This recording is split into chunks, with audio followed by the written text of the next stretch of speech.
Worms are an interesting creature that we find in our garden, and they're really helpful too.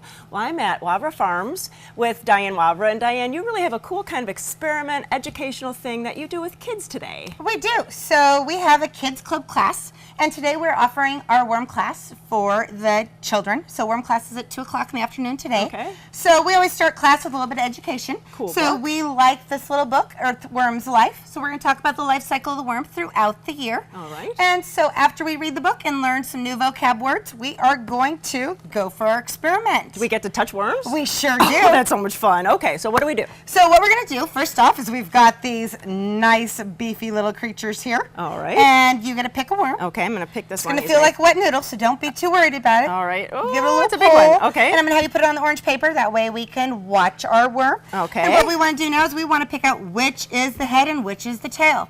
All right. Well, that just moved. It did just move. I'm going to say that's the head. And you know, that would probably be the head. All right, I had a 50-50 chance. All right. Sure did.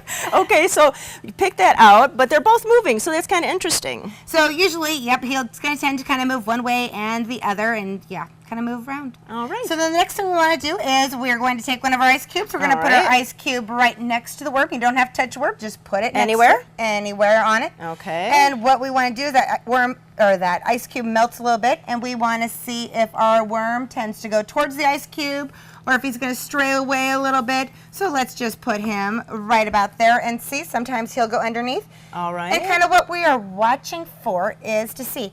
So oh, look at them. Whoa. they kind of tend to not like the cold, but the nice thing about the earthworm is they tend to breathe through their skin. Oh, so if he wow. dries out, he's going to die.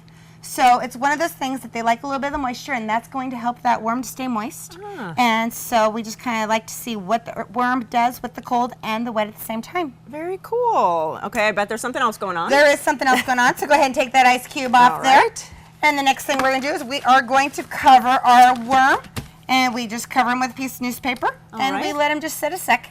And what we want to see is when it gets dark out, usually worms will go into what is like a makeshift hibernation. Oh. So we experimented with a little bit of the cold, and now we're exposing him to some darkness, and we just let him sit it for a second, and we'll flip up and see what he's going to do. Ah, so why do you do these classes? I mean, you get kids here. I mean, that must be kind of wild. Kids are kind of crazy, and especially worms class is a little loud, a little bit of squeals.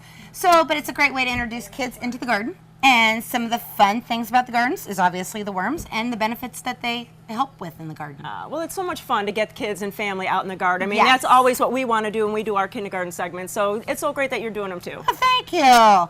So we try to do a kids club like every other weekend, and so it's a great way just to get kids to come out and check out the different ways to interact in their gardens. Ah, excellent. So let's take a look at our worm and see what's happening. So we're going to look really quick. Okay. And usually he is pretty laid out. Ah. So he's all stretched out, kind of in the relaxed state, which is always kind of a fun thing.